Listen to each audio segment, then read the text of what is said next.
Boa tarde, pessoal. Meu nome é Fernando Certo, eu sou o CISO do Grupo NTSec. A gente está aqui para mais um episódio do Cyber 360 Cast.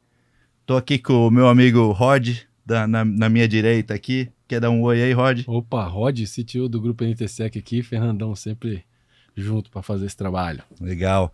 E hoje a gente está com dois convidados aqui de peso, que é o Leonardo, que é o gerente do nosso Security Center da NTSec, e o Thiago, que é meu amigo há quantos anos? Será Acho que é melhor a gente não falar, uns senão... 30 aí, né? Mais ou menos. Que é o CTO da Cellcoin hoje. E a gente vai estar falando de uns assuntos bacanas aqui de...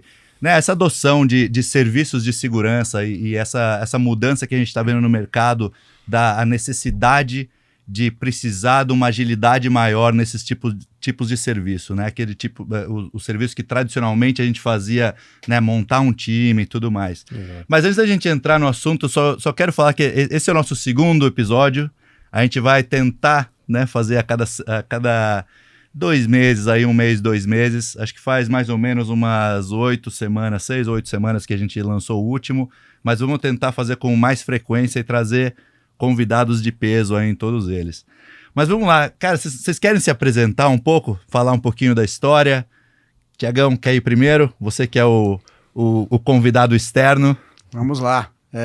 Bom, eu sou formado em engenharia da computação, fiz a minha carreira toda. Apesar de hoje, né, como CTO da Cellcoin, a gente começou lá atrás na carreira em segurança da informação, então... Você fez direito também, não fez? Fiz um pedaço de tempo em direito, nem posso falar isso, porque a minha esposa é advogada, ela vai falar, porra, não é bem assim. Mas é um rábula, não é um advogado.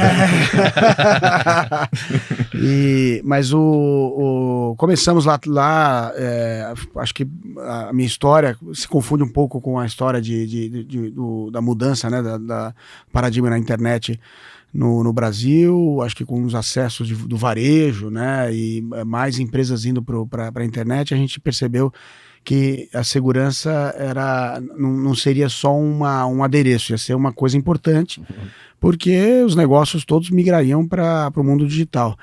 E lá atrás, em 2098, nós fundamos o primeiro fórum de segurança, o Best of Security Brasil. O primeiro portal foi a SecurityNet com o BR, né?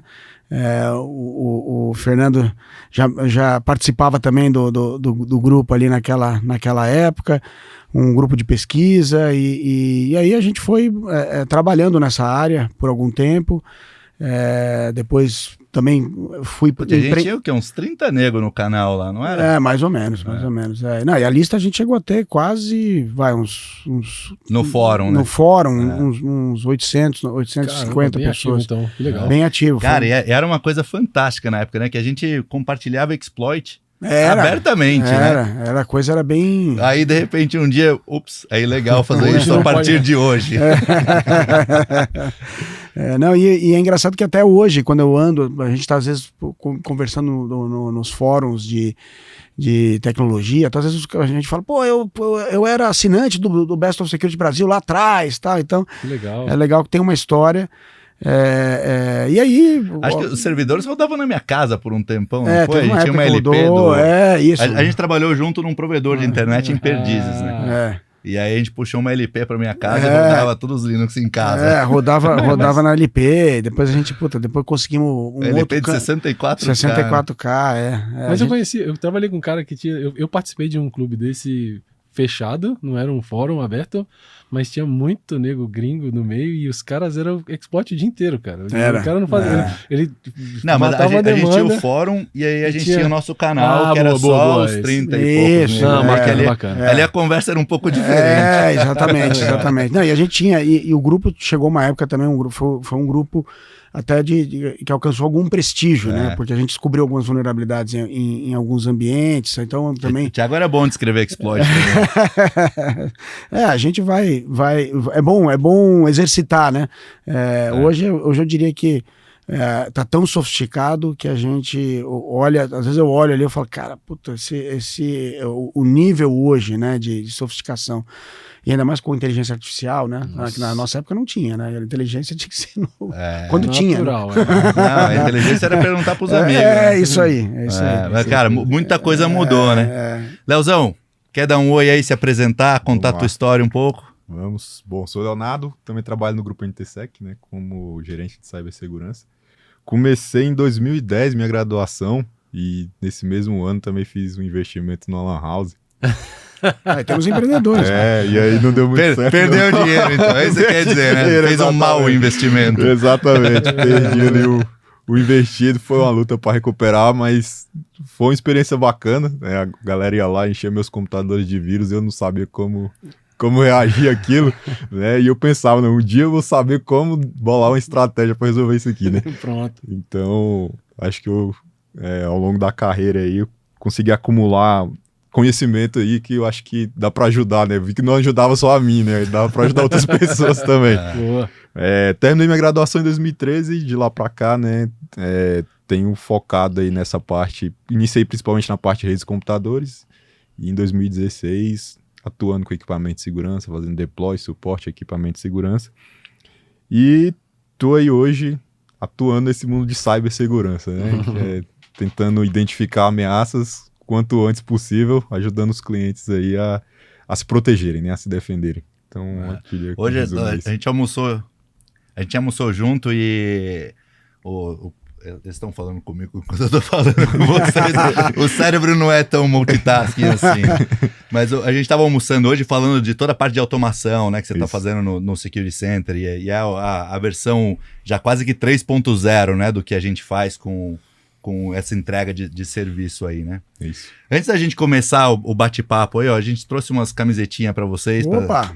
Vocês não ficarem com muita inveja. Eu acho que essa aqui é do Léo. É o contrário, é verdade. É porque eu troquei de lugar, é verdade. Obrigado. Eu não tinha me dado conta. Muito bom. Muito bom. Excelente, hein? Aí. Camisetinha boa. Bonita, hein? Mostra pro pessoal. Excelente. Causar inveja, Léo. Eu ganhei. Muito bom. Não pode fazer propaganda que eles não estão sponsorando o podcast. Entendi. Então não pode. Tá certo. Vamos lá. Dá só um teaserzinho aí, quem sabe a gente tem um sponsor aí no próximo. Vai que. Pelo menos se as camisetas forem de graça já tá bom, né? Já resolve muita coisa. Mas vamos lá, cara. Eu acho que é legal a tua experiência, o porquê que eu te convidei para vir para cá, é que até essa experiência que a gente teve lá nesse provedor há muito tempo atrás, cara, a internet mudou muito, né?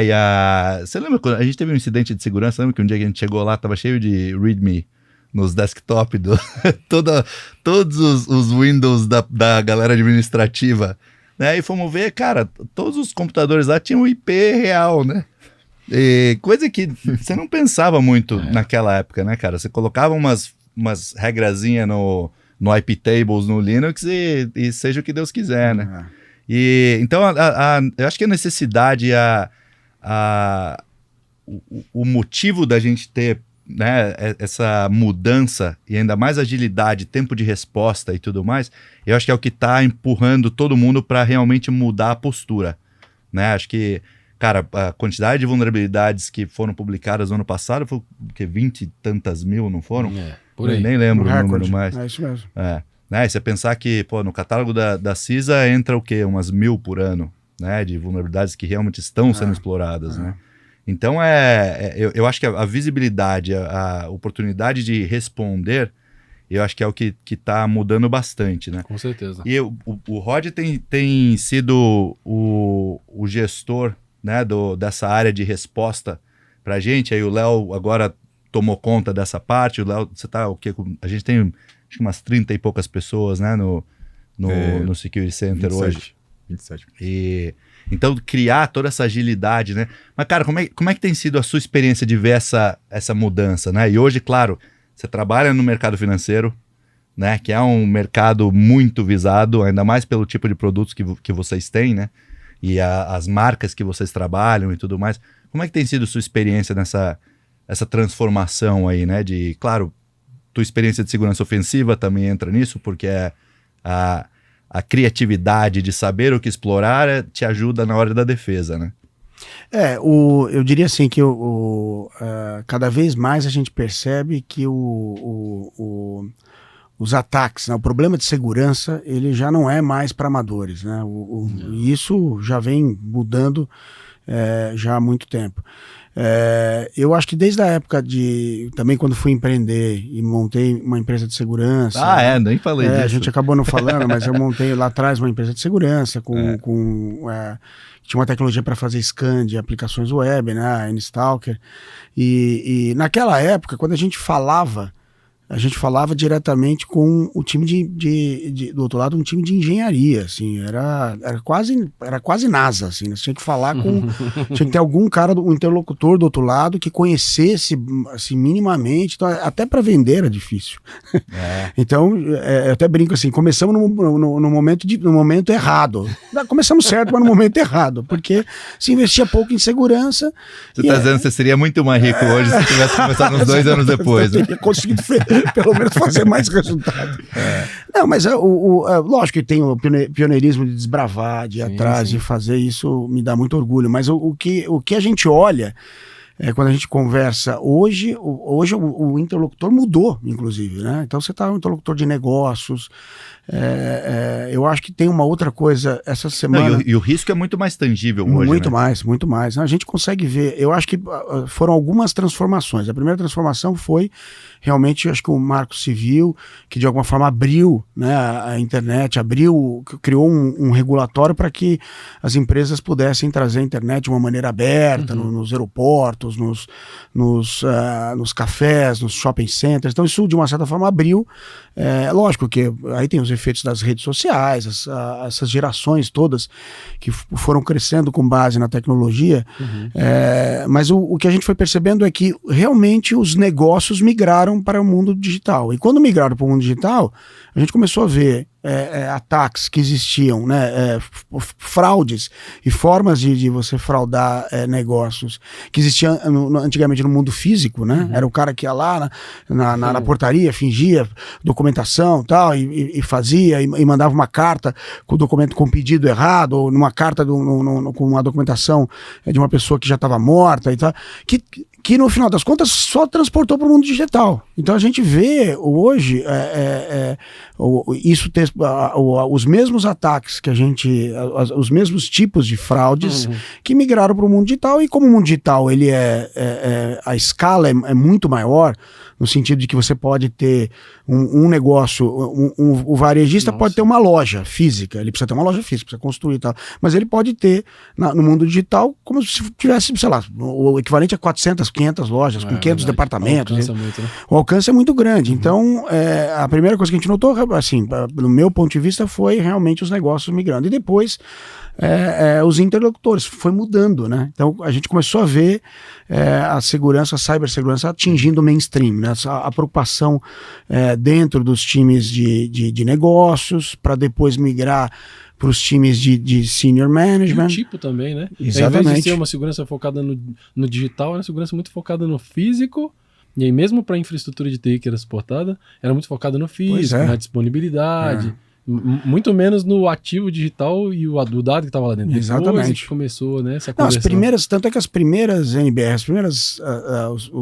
as primeiras normas de segurança era a norma de segurança em data center. Exatamente. Você lembra disso? Com certeza, Vocês lembram. Então, sala cofre, o FM200. 2 estágios de porta. 2 estágios, o FM200 lá dentro. Isso é engraçado, né? Que você pensa em MFA hoje. Cara, a gente faz MFA no mundo físico há muito tempo. Isso, exatamente.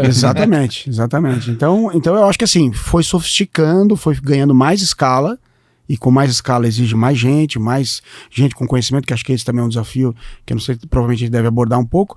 E, por final, eu acho que é a capacidade de você organizar, porque o outro lado está muito organizado. O que a gente vê, e aí entra talvez essa meu último estágio dentro da indústria financeira, a gente percebe como o Brasil, realmente, aquela história de que o Brasil é um celeiro de... até mais. Existe inclusive o funding, né, do crime organizado, dos grupos mais organizados, que preferem operar no mundo digital do que operar no mundo físico, que tem muito mais risco para eles. Né? Exatamente. Com certeza. Leozão, cara, você lida com o governo pra caramba, né? Como é que tem sido essa mudança aí, né? Eu acho que o Thiago viu muita história, né? Ainda mais no setor privado. Mas uma coisa que eu acho super interessante é que toda vez que a gente conversa com clientes da NTSEC que são de governo, cara, de repente todo mundo acordou, né? Foi o gigantão dormindo e falou, nossa, o que tá acontecendo aqui? E agora, tenho que fazer de tudo, né? Como é que tem sido essa experiência aí com você? A gente percebe que é um desafio, acho que quase todas as empresas, não só no governo, né? Ter gente suficiente para lidar com ameaças cibernéticas, né? E cara, desde 2017, quando surgiu a ideia do ransomware ali, quando começou a espalhar, né, mundialmente, começou a subir esse alerta na cabeça de muita gente, né? Então o pessoal começou a olhar para dentro de casa e pensar, cara, eu não tô pronto para reagir com isso aqui não. Como é que eu faço, né? Então o nosso dia a dia é muito disso, né? As dificuldades que a gente observa do lado do cliente, né? Dele responder ameaças na agilidade que precisa por falta de braço. Muitas vezes tem tecnologias super poderosas, mas falta o braço ali para tratar aqueles eventos que aquelas tecnologias ali estão produzindo. E aí é onde a gente entra, onde a gente consegue apoiar. Né? Como é que você está vendo a fragmentação de ferramentas? Que eu vejo... Cara, tudo que é conferência que eu vou, você vai em stands que Nossa. Cara, é um problema específico que aquela ferramenta... Né? E muita gente precisa daquilo. Porém, a gente fala de né, falta de skills e falta de gente no mercado. Eu acho que esse é o maior problema que a gente tem. Essa fragmentação de tooling, né? Das ferramentas que a gente precisa operar. De fato, né? Você não consegue ter especialização que você precisa em todas elas, né? E às vezes é isso, uma ferramenta resolve um problema, né? E a outra ferramenta não vai resolver aquele mesmo problema. Não, é um problemão. Exatamente, é um problema. Aliás, é um risco grande que se virar um problema, vira um problemão. Exatamente, né? Exatamente. Ele ajuda ali a te dar visibilidade num ponto e a outra não vai te dar aquilo. E aí você, cara, tem uma série de funcionalidades que aquela ferramenta entrega e você não vai conseguir explorar tudo ou extrair o melhor que ela pode entregar naquele ponto. Então é um desafio muito grande, bem lembrado esse ponto que você colocou. E aí é um trabalho, né, para o prestador de serviço de cibersegurança, ele identificar isso, mapear as necessidades, né, daquilo que o cliente tem, né? Então o governo, onde é que é o nicho dele, o negócio dele, onde é que ele está focado, quais são o que o pessoal chama de joias da coroa dele ali, né? Então dessa forma a gente consegue bolar uma estratégia juntos, né, que vale a pena lembrar também, né, 4 mãos, né, não dá para... Nem o cliente do lado de lá sozinho, nem a gente do lado de cá sozinho tentar resolver o problema, né? Exatamente. Não, e eu vejo que você falou da fragmentação, é um negócio legal, cara. Se você parar pra pensar, antes eu via, pelo menos assim, né? Eram ondas, um formato senoidal, onde você, cara, vê um vale, você vê um pico, e talvez a coisa se encontrasse no meio do caminho entre, conseguir resolver esse problema de segurança alcançando essa visão aqui. Hoje, eu acho que essa fragmentação, ela acaba sendo resultado muito do... eu tenho muita coisa para lidar, a tecnologia se especializou demais em certas áreas, então se você olhar para antigamente, o que tinha de mais especializado na TI? O mainframe. Era o que mandava ali, que tinha gente que desenvolvia numa linguagem específica, que entendia a arquitetura, que não era arquitetura convencional, para poder... E que ainda existe, né? E que ainda existe. Opa. E cara, vai falar de segurança no universo como aquele, é totalmente diferente. E eu vejo que hoje você tem isso, esses universos, eles são literalmente universos. Então se você pegar a segurança no Windows, e você parar para pegar um STIG para implementar o recomendado, cara, você passa meses fazendo aquilo e você talvez não termine, concluindo com essa é a GPO que eu preciso, que vai efetivamente aplicar o que vai me permitir estar compliant aqui com o CISA, com qualquer normativo que você queira. Então acho que essa fragmentação ela é resultado disso. E é engraçado que eu conversava com o Léo e com outros amigos sobre isso, sobre qual que é esse Pareto em termos práticos para você, e aí até um negócio para de repente o Thiago compartilhar com a gente de o que dá para fazer no modo sem ferramentas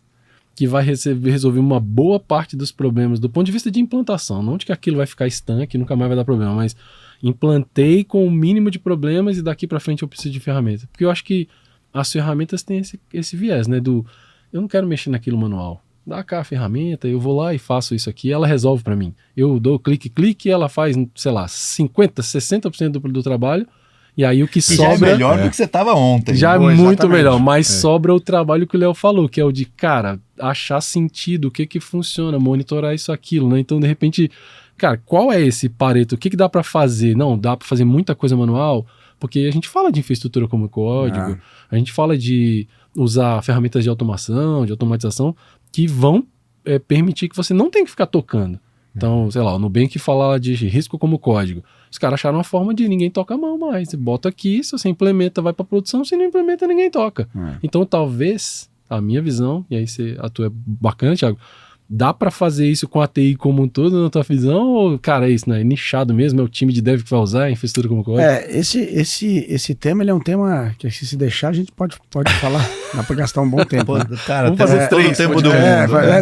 Então, podemos fazer, já faz a continuação dos capítulos, né?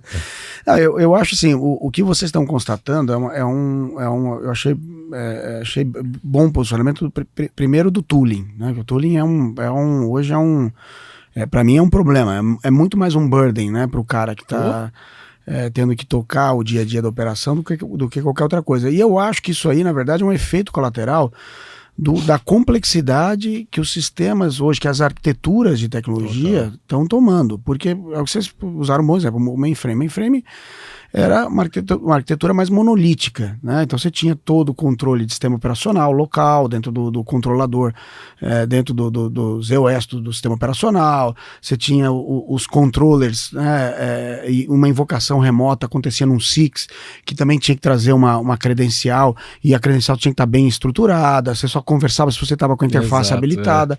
E aí o mundo foi mudando, né? Ao ponto de hoje a gente está falando, eu acho que já não é mais nem um microserviços, né? Porque microserviços a onda hoje é cada vez mais híbrida, quando você mistura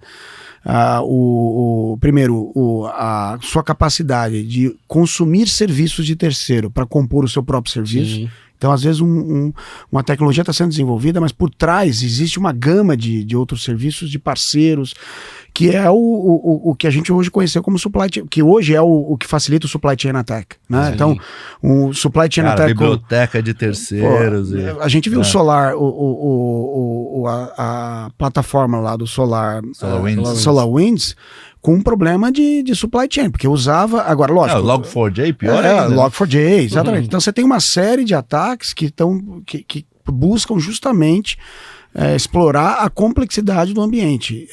E aí como é que você remedia hoje? Vou falar um pouco da minha experiência.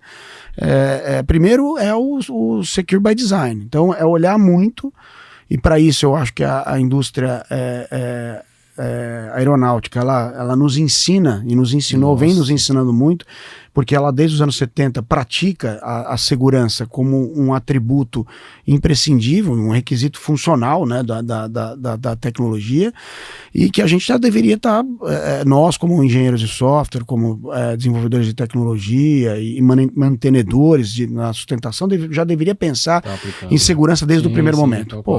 Você falou, já conhece o ataque, o cara já sabe, esse serviço aqui, se eles forem atacados, como é que eu detecto se eles foram comprometidos?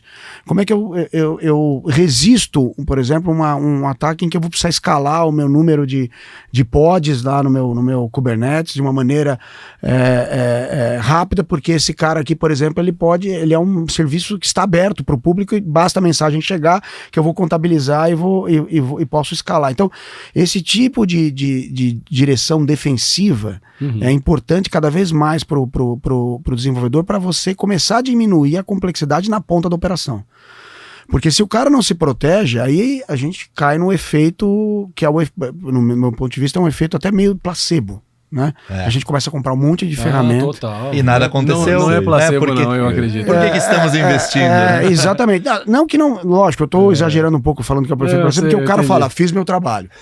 Ele é placebo no sentido que você não está operando ele da melhor maneira. Você teria que ter gente olhando, você teria que ter processos, teria que ter... Nesse sentido, sim. O que adianta você contratar Isso é engraçado que nas minhas vidas passadas aí, cara... Né, trabalhando com proteção de ambientes web, né, de WAF e API e tudo mais. Cara, você acaba mandando um relatório todo mês para um cliente falando, nós bloqueamos 10 milhões de requests maliciosos. Cara, você fala isso a primeira vez, o cara fala, nossa. A segunda vez, a terceira vez, não é nada. Tu já tá no spam do cara. O cara já, me avisa quando alguma coisa realmente acontecer. É isso, entendeu? exatamente. E aí o cara perde atenção, né? Porque ele não tem mais o que é crítico, não tem o... E todo mundo que compra essas ferramentas fala, cara, me ajuda a criar um ROI disso aqui. Sim, porque é caro. É caro, né? opa, E aí a hora que chega no justifica, contrato, né? De renovar o contrato, aí é a briga, que aí o fabricante quer ir lá e mostrar relatório dos últimos 24 meses, né? E aquilo é só poluição, né? Porque o valor daquela proteção, o cara já perdeu, né? E aí a negociação de, não, tem que ser mais barato. Mas, cara, tá aqui, né? E é um efeito interessante porque essa história toda, na minha visão, ela começa com a gente... Logo que a gente começou falando aqui daquela história de... Cara, ninguém tinha muita ciência das coisas, assim. Isso, TI era uma festa, assim. Eu me lembro quando eu vai aprendendo, né, cara? Pô, vou trabalhar na TI, lugar mais massa que tem. É isso, um monte de computadores, aquela coisa. A quantidade de vezes que, né, a gente tinha uns momentos lá de, chega aí, olha isso aqui. Exatamente. Nunca fizemos antes. E, isso aí. olha que legal. Exatamente. Né? O que você estava me mostrando hoje, toda a parte de automação de mensagens, né, do Security Center. Pô, isso aí é sensacional, né, cara? E nós três ali olhando, o Léo mostrando o dashboard pra gente, eu e o Rod, nossa, né? Você vê o valor disso, né? Isso aí não é ensinável, né? Não tem um curso pra você fazer É pra você tirar seu CCNA disso, né? Essa certificação vem denunciando a sua idade. É mais uma para denunciar a idade. E eu vi que o Nick BR tá oferecendo curso gratuito de CCNA. Pois é. Na nossa época era disputado a tapa, né? Caro esse curso. Cara, era o equivalente a uns $2 mil, né? Acho que era por aí. Eu acho que era por aí. E eu acho que não deixa de ser importante, né? É muito útil, eu diria. Nossa, tá louco. No dia de hoje é operação isso aí. Ainda mais que não tem... É muito efêmero, né? O cara começa aprendendo uma coisa aqui, bicho, pra ele fazer a transição é 1 minuto de vídeo. O cara começa falando de infraestrutura e ele falou a primeira palavra, Kubernetes. Na segunda ele falou pod, na terceira ele falou imagem, e na terceira ele falou Registry. E pra onde eu vou agora, meu Deus? O cara falou 4 coisas que eu nunca ouvi na vida. O que eu faço agora? E eu acho que isso é maluco, porque quando a gente foi começar a desenhar os serviços do Security Center, a gente começou a pensar em como que a gente fala o idioma que estão falando agora? Porque não tem muito como a gente se inserir num contexto desse de forma simples. Cheguei, tô pronto, mais um produto aqui, vou fazer. Não, você tem que ter uma linguagem própria.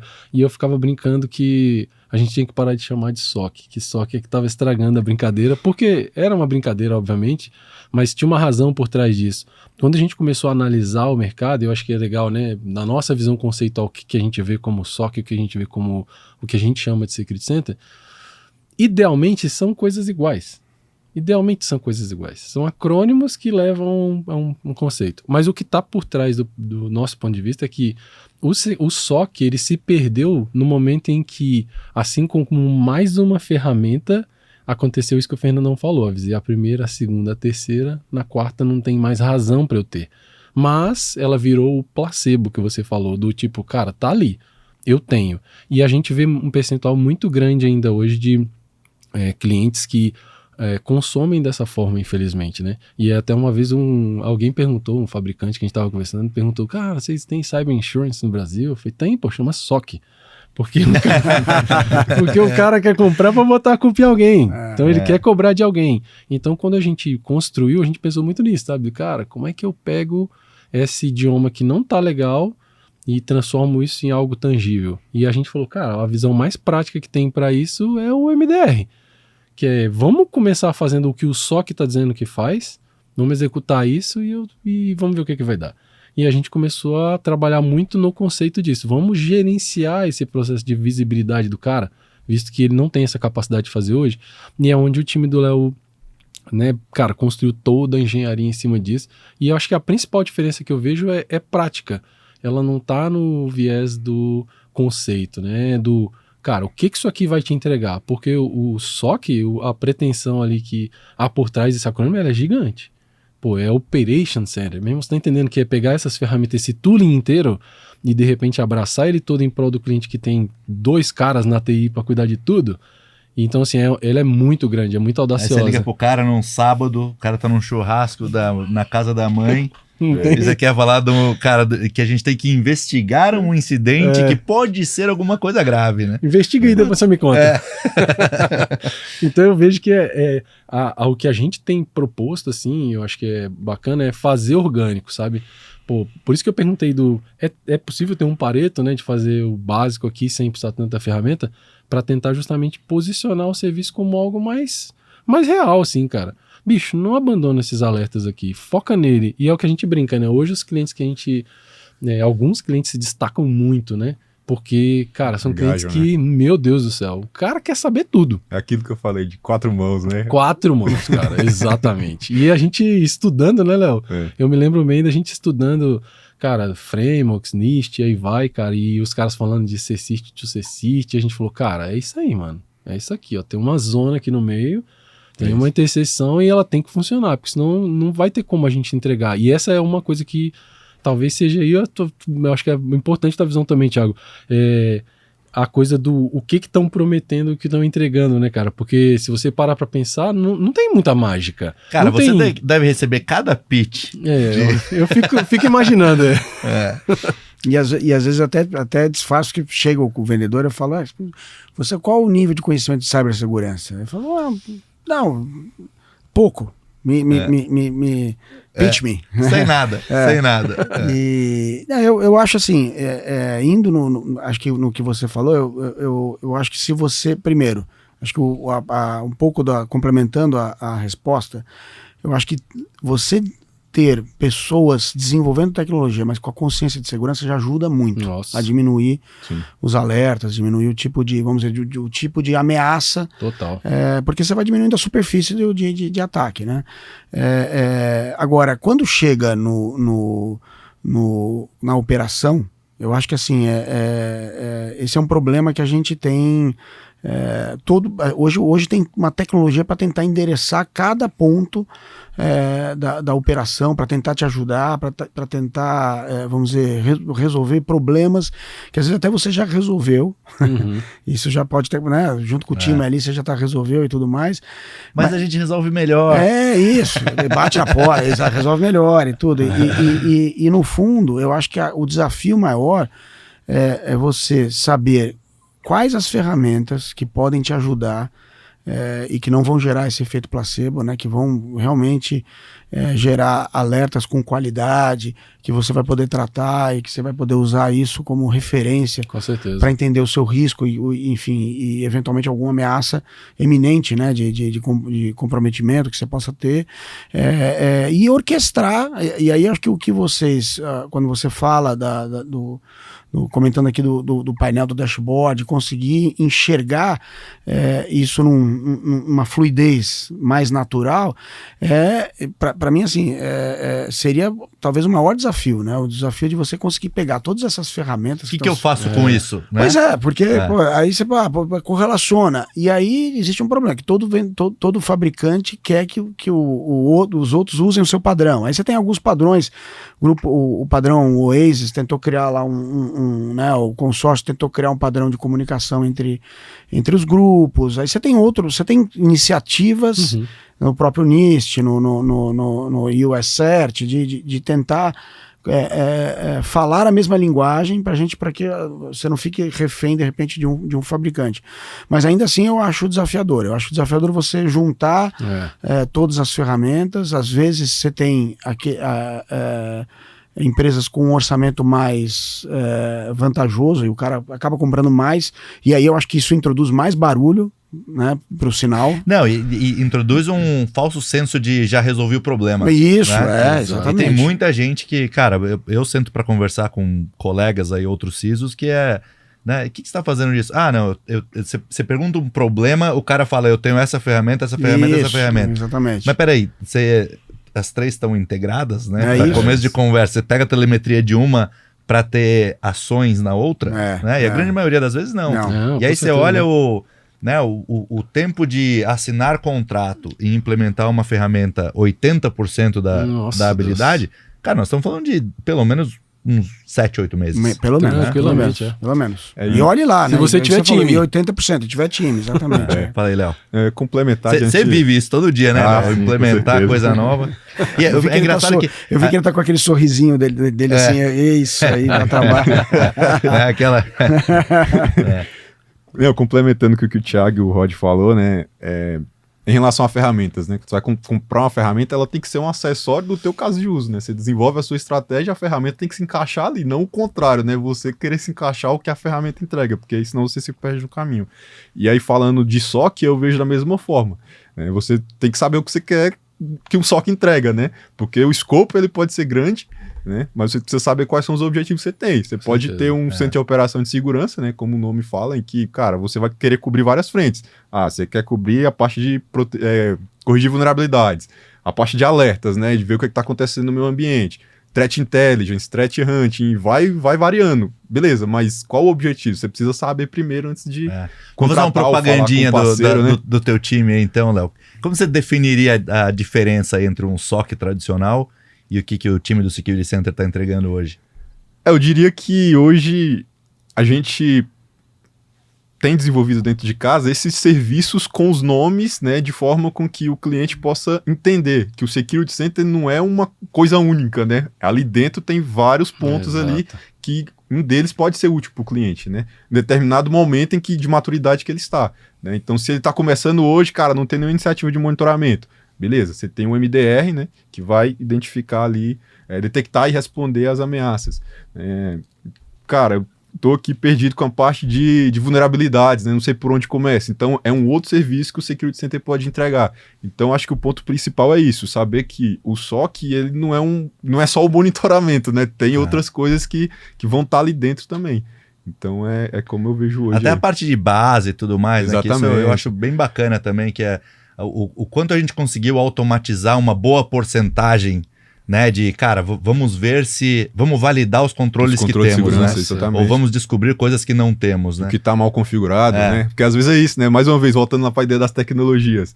Você tem muitas tecnologias, como você falou, fragmentado, mas está configurado direito, né? Então, o básico que você citou é uma forma de você validar se está bem configurado, se é capaz de proteger, né, aquilo que o cliente espera. Então, é isso aí. E é legal, eu participei, né, de algumas dos resultados nas respostas a incidentes que vocês fizeram, né, para clientes. E, cara, é incrível, né, ver clientes de boca aberta de falar, eu não fazia ideia. Né? É verdade. E mostrar como um incidente começou, né, e o cara, não é possível. Não, tá aqui, ó, essa é a evidência. Tá a evidência aqui. Né? E o legal, cara, é que se a gente faz de forma orgânica, não tem erro isso assim. E aí, sem nenhum tipo de arrogância ou pretensão, é como se você tivesse construindo algo que, cara, o conhecimento já é tácito, todo mundo já sabe, só que poucos querem seguir aquilo porque, de fato, tem um monte de desafios, o negócio pede que seja mais rápido, tem um clamor público ali, porque às vezes o governo precisa entregar um negócio de um jeito ou de outro, e, cara, é isso, ou porque, de fato, o braço é muito curto e o cara não sabe lidar com aquilo que ele sabe lidar com o web, ele vai entregar aquilo web e deu. Perfeito. Mas se você começa a fazer de forma orgânica esse trabalho que o Léo mencionou, você começa a perceber coisas muito simples, assim, de que, cara, o cara não tinha conhecimento nem das capacidades da ferramenta que ele tem.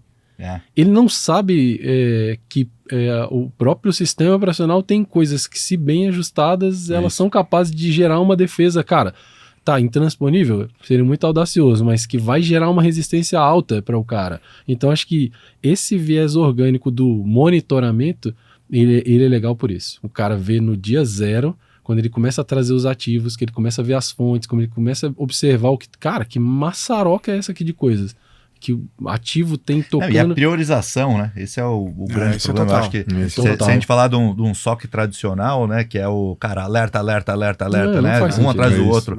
E, cara, gera uma fadiga, né? Mais um alerta. O cara recebe no WhatsApp ali e fala, não vou nem olhar. Isso aí eu já sei. Não, sem falar que no dia a dia é o quê? 90% é falso positivo, né? Essa é a realidade. Exato, então, cara. Aí entra um ponto onde acho que você estava indo, que eu para mim, talvez seja o maior desafio. O maior desafio é os alertas por si só não significam muito pouco. O contexto é isso. E aí e é o contexto porque, na verdade, os grandes ataques, eles são uma soma, é como um acidente aéreo. Ele é uma soma de pequenos fatores. Total, que se você conseguir ir correlacionando... E stealth, né? Stealth. E do mesmo jeito que a gente está aqui discutindo, o outro lado também conhece a mesma forma e às vezes, muitas vezes, já trabalhou com isso. Né, e sabe como é que é. Pô, os caras estão gerando evento, então, ó, gera um evento ali, depois sossega, faz ali, gera um outro evento ali que é pra disfarçar, gera um honey token ali, gera alguma coisa pro cara ir atrás ali do outro lado e a gente sossega aqui, vai acordar daqui uma semana. Mas se você consegue correlacionar, e aí a importância mesmo das ferramentas, aí é muito preferível você ter uma boa cultura de segurança, bons desenvolvedores que colocaram uma aplicação mais resistente, poucas ferramentas mais robustas e bem implementadas. Nossa, e um time capaz de olhar para essa telemetria e entender. Porque senão não adianta, né? Se o cara fala assim, como você falou aqui, pô, mas ele entrou por aquele servidor Unix, mas aquele servidor Unix é um servidor difícil, não, tá aqui a evidência. Né? Então, ó, ele entrou na data tal, por uma vulnerabilidade tal, você aplicou o patch log, mas ele já estava lá dentro, ele ficou, montou um disco de uma outra máquina ali, botou. E aí o cara vai entendendo que não é ciência de foguete, o cara foi encontrando. Exato. E se você tivesse uma proteção em várias camadas e estivesse observando os alertas e acompanhando esse dia a dia, você tinha detectado, né? Talvez não resolvido, mas detectado ou prevenido o ataque, né? Isso é engraçado, né? Só contar uma coisa rápida aqui, acabamos de ouvir o tempo. Eu tenho que dar uma acelerada. Mas eu tava ouvindo um podcast de 3, 4 dias atrás aí, falando de um incidente onde os caras entraram no ambiente, né? Tinha todos os MDRs, todos os DRs da vida, e os caras falaram, pô, não podemos fazer nada, começar a encriptar arquivo aqui, um caso de ransomware, né? Não podemos começar a encriptar arquivos aqui, porque isso aqui vai chamar atenção. Os caras acharam uma câmera, uma webcam rodando Linux, e os caras copiavam o arquivo, encriptava e copiava de volta. Copiava e copiava de volta. Nossa, né? Imagina, cara, com o CPU limitado de uma câmera de web. Quanto tempo isso não durou, né? Pois em quanto tempo os caras estavam dentro daquele ambiente, né, observando, geralmente você falou, os caras conhecem. O cara sabe a ferramenta que você tem. Lógico. O cara sabe onde é que estão os thresholds ali que vão gerar um alerta. Exatamente. Não, e um caso, agora que você falou, só para terminar, um outro caso que a gente, no meio financeiro, a gente tem colaboração com todas as IFs, as outras instituições financeiras, e tem casos que a gente estuda aqui de quadrilhas que atuam, inclusive, perguntando que tipo de tecnologia você tem aí instalada. Certeza, qual tecnologia que, quando o cara vai fazer um ataque ou tá fazendo uma prospecção, tá fazendo reconhecimento. Um reconhecimento, ou até mesmo cooptando alguém de dentro para trabalhar, ele fala, o que você tem aí de antivírus? Me fala a experiência que você tem. Me fala qual antivírus que está rodando na sua máquina. Tal. Ok. Me dá 2 dias que eu vou te entregar um cara que vai bypassar. Então, esse tipo de coisa é um recon que eles fazem local, do mesmo jeito que a gente aqui do outro lado tá fazendo. Cara, uma coisa que eu sempre fiz antes de reunião com clientes era olhar todas as vagas que os caras colocam no LinkedIn. Exatamente. Você precisa de um especialista, analista de segurança sênior para gerenciar Palo Alto, CyberArk, CrowdStrike e não sei o que mais. O cara de FortiGate, o cara Você já sabe tudo que o cara tem ali, né? E aí você consegue adivinhar o que mais que não está naquele job description. Exatamente, ali, né? Mas, cara, falando desses desafios, eu vou voltar nessa pergunta aqui, porque eu acho que é importante. A parte regulatória aí, né? Você estando no mercado financeiro, acho que é provavelmente um dos maiores requerimentos aí em termos de mostrar, né, evidência de proteção. Como funciona isso na escolha de um serviço desse? E qual que é o resultado que tem que ser apresentado, né? Porque o desafio da implementação, o desafio do ambiente... Cara, vocês usam a mesma tecnologia que uma empresa que fabrica metal. Perfeito. Né? A tecnologia em si é a mesma. Sim. Né? Mas o nível de proteção baseado no o que vocês tem ali dentro é muito maior, né? A preocupação é maior, Isso, desculpa. perfeito, eu costumo dizer que a gente tem talvez o regulador mais intenso, talvez do mundo, um dos mais intensos do mundo. O Banco Central brasileiro, ele é conhecido, inclusive entre outros bancos centrais, por ser bastante exigente e ao mesmo tempo ter a condição de empurrar a inovação, né? Então tem também os participantes, as outras IFs, de alguma forma participando, porque tem esse diálogo muito fluido entre o Banco Central e as IFs, né? Imagina que você vai chegar nos Estados Unidos e implantar um sistema de pagamento instantâneo com várias instituições financeiras. Não, o Pix é sensacional, né, velho? Então ele Eu só vi pagamento instantâneo nessa escala aqui e na Índia. Na Índia, exatamente. E a Índia é uma empresa privada. O UPI na exatamente. Índia, e ainda é controlado por ainda. Você considerar que isso é feito por servidores concursados do Banco Central é ainda mais impressionante, né? Então, então o corpo técnico é muito, muito bem preparado. E o Banco Central, o que ele óbvio que ele não reinventou a roda, ele olhou para os principais arcabouços existentes, olhou o NIST, olhou o 27001, olhou o WSP, olhou os arcabouços existentes e colocou aquilo que ele entende que é o mais importante, né, sob o ponto de vista de uma instituição financeira. A instituição financeira, ela tem, vamos dizer, duas atividades essenciais, né? Ela tem a conexão com vamos dizer, a rede, né, o arranjo, para poder fazer o cash in e o cash out, né, e permitir que ele flua de uma maneira adequada, dando liquidez para o mercado, que é importantíssimo, e o outro objetivo é a custódia. Né? Qualquer coisa que vem em cima são serviços o serviço financeiro, o empréstimo, tudo isso aí são consequências da circulação do dinheiro. Então, que o Banco Central está realmente preocupado, é a circulação, né, tal como a nota fosse. Então, por isso que o Pix, o instantâneo, tem ajudado muito, e a custódia, que é importantíssima. Então, quando ele olha para nós como IF, ele está olhando para esses dois pontos. Como é que você faz, como é que você assegura que o dinheiro está circulando, que as transações, elas são ACID, como num banco de dados, elas acontecem de maneira não são duplicadas, elas chegam do outro lado, o dinheiro ele circula até o outro lado de maneira íntegra, com a capacidade inclusive de você estornar, e também exatamente o estorno, e de você ter a integridade da cadeia de custódia, vamos dar, do dinheiro. E por final a custódia, que é importantíssimo, porque todos nós, tirando talvez o Fernando Certo, que dorme ali com alguns dólares e dinheiro embaixo do colchão. Alguns muitos. Muitos, que eu não quis exagerar aqui, porque sabe como é. Pena que é nota de plástico. Austrália, né? As notas do Banco Imobiliário ainda vale, né? Ninguém tem dinheiro físico, né? Todo o dinheiro está dentro do arranjo, né? Cara, eu tô no Brasil há 14 meses. Eu não segurei uma nota de real. É isso. Cara, não vi o dinheiro. Exatamente.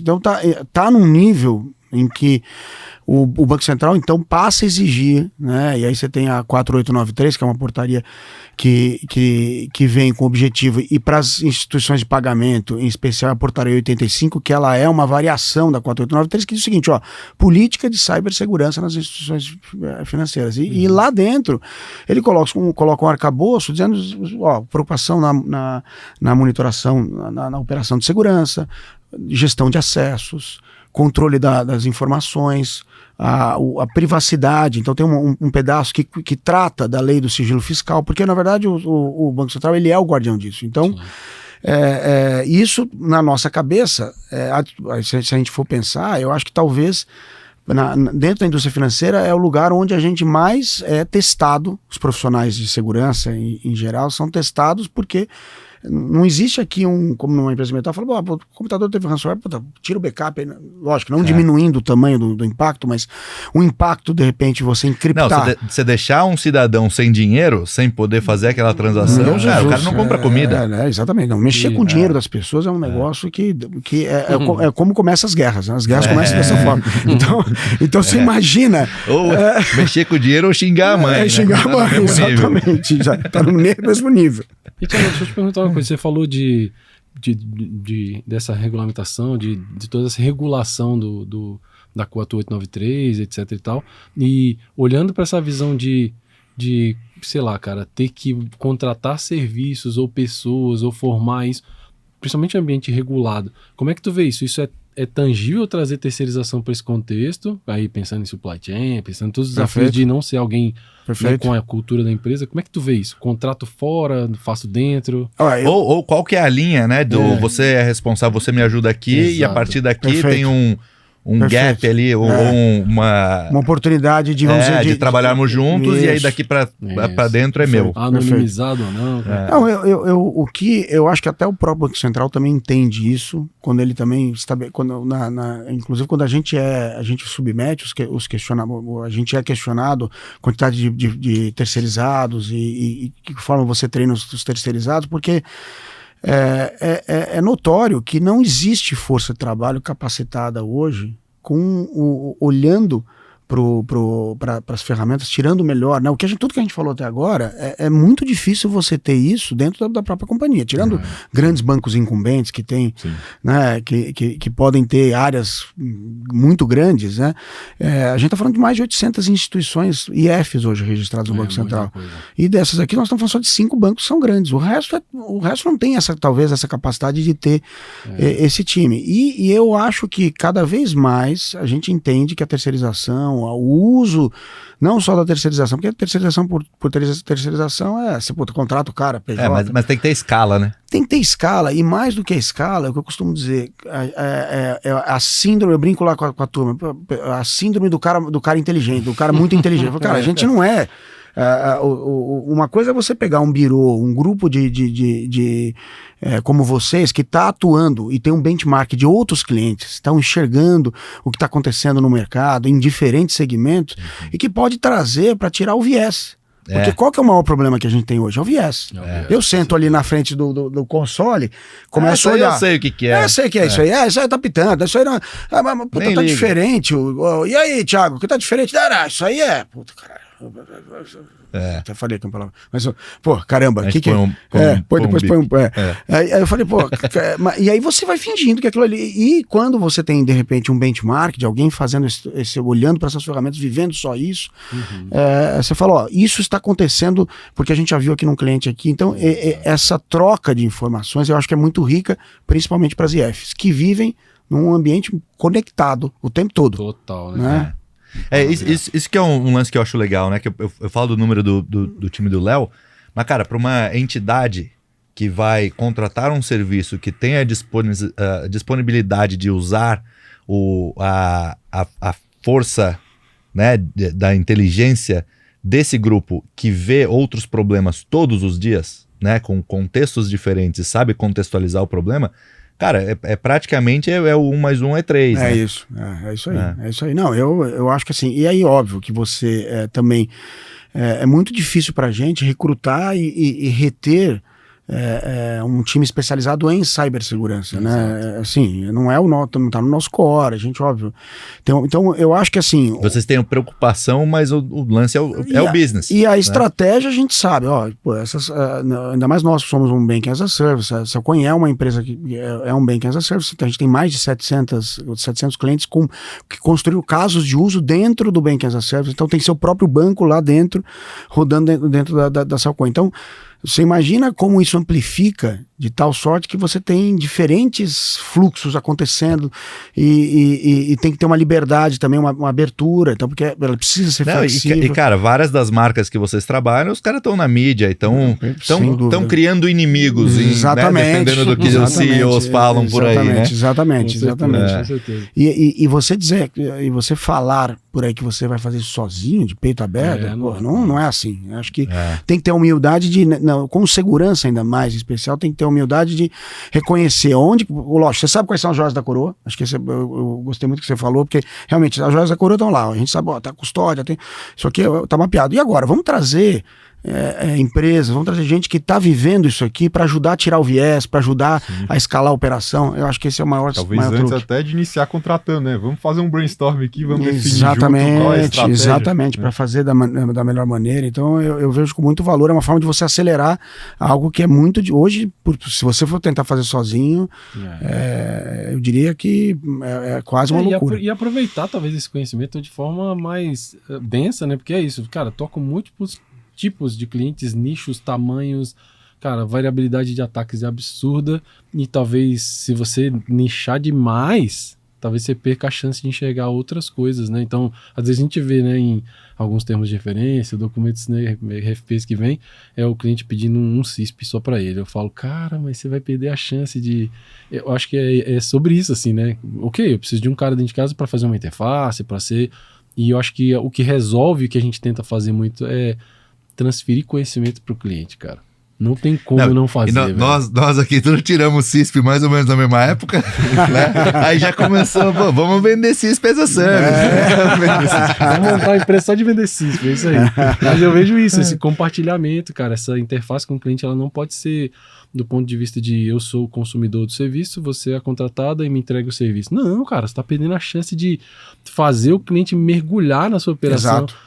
E o contrário, para que vocês troquem experiências, é isso, cara, um ambiente regulado, que seja ele de energia, que seja ele água, que seja ele dinheiro, ele tem suas particularidades, e a gente perder essa chance por ser uma interface de serviço estanque, cara, não é loucura. É isso aí. Teve uma conversa que eu tive com o Léo, né, que às vezes o cliente que conversa com ele quer, não, eu quero que vocês façam para mim. Não, cara, nós temos que fazer junto. Né? A gente tem que ter essa interface lá dentro. Tu é doido, né? Não dá só para você mandar log pra gente porque e acabou o teu problema. Porque né? certamente isso não vai durar, né? Se o cara já não tá comprometido com você já desde o primeiro momento para fazer junto, pô. Aí o efeito placebo pra mim tá bem, tá assim, próximo, tá na iminência de o próximo fato. Exatamente. A gente tá no tempo aqui. No limite. O duro dessas conversas é que a gente acha interessante pra caramba, mas aí a gente espera que todo mundo vai sentar e assistir por 2 horas. Isso, né? Exatamente. Então vamos cortar no 1 hora aqui, acho que a gente já tá quase no 1 hora exato aí, ou acabamos de passar. Você quer finalizar aí, Rod? Pode ser, eu acho que a experiência de falar desse tipo de serviço e olhar para o mercado que o Thiago opera, né? E que é um mercado muito diferente do que é o comum, né? Acho que a base maior é o mercado não regulado e que as empresas vivem livremente, apesar de ter responsabilidade com o Marco Civil, de ter responsabilidade com a LGPD, com a NPD, exatamente, mas a gente não está falando de uma regulação efetivamente prática, onde você precisa aplicar aquilo, ou pelo menos deveria não estar fazendo. Então acho que o Léo, por exemplo, acho que olhar para a figura do Léo e pensar que construiu-se o caminho a partir disso, de uma carreira que está montada ali, da figura do Thiago, eu acho que é algo que fortalece a imagem dessa TI segura. O que eu quero dizer é, não dá para nascer seguro sem um mínimo de awareness ali, cara. Não tem como como você dar um prego e um martelo para uma criança de 2 anos. Ele pode ver você marretando, mas ele não tem ideia dos riscos que estão ali. Então acho que é preciso construir isso desse tipo de coisa. Eu vejo o trabalho que o Léo faz e até, né, aproveito para perguntar para ele assim, Léo, o que você vê que, cara, o que você pensa que os clientes precisam ter em mente em relação a esse tipo de serviço? Assim, cara, eu vou contratar um serviço de security center ou um SOC, o que quer que seja, o que ele tem que ter em mente enquanto o que ele está buscando, o que ele vai receber de repente? Eu acho que primeiro ter a consciência que não dá para fazer sozinho, né? O que a gente está discutindo aqui há um tempo, né? E saber que tem empresas sérias, boas por aí, que pode ajudar, né? E é importante, na minha visão também, buscar um pouco do conhecimento para tentar tirar da vista aqueles que são os aventureiros que de repente vai atrapalhar ali no meio do caminho, né?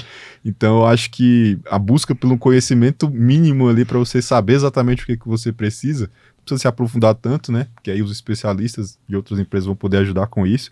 Eu acho que é um caminho a iniciar. E assim, mais uma vez, ter a consciência de que de repente você não precisa terceirizar tudo, né?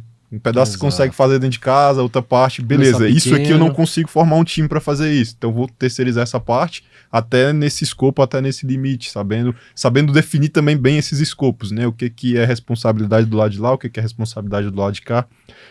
Eu diria que seria pelo menos o início. Com certeza deve ter mais coisa aí, mas é o que veio à mente agora aqui.